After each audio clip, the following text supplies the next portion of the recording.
I would even like to hear just your perspective of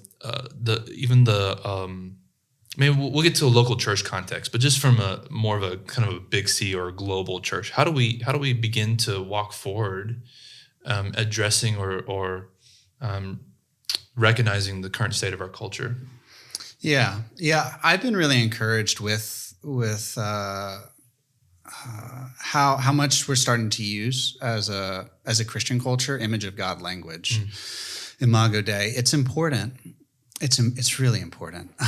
We have to ask the question, how are we made in the image of God? In what way are we made in the image of God? So sex is used in two ways, right? Intercourse and gender.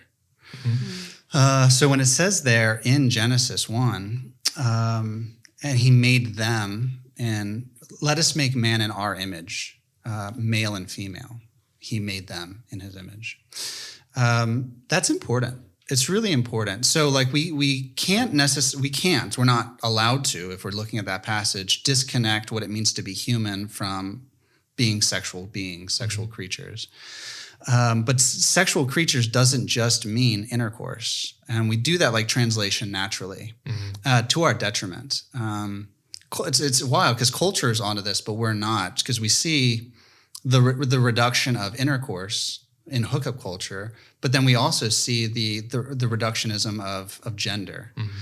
And both are important. So my sexual identity isn't just about erotic, isn't just evaluating me as an erotic creature.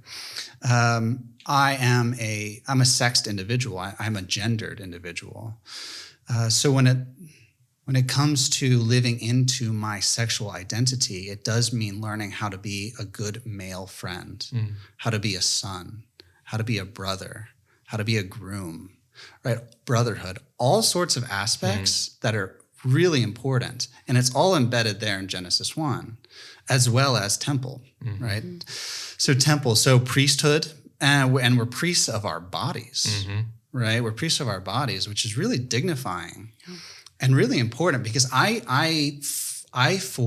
compel Jesus to dwell with a lot of ugly things. And wow. It's taken me a long time to realize that a big part of the sanctification journey and my role as a priesthood is learning how to show hospitality to God's Spirit within me.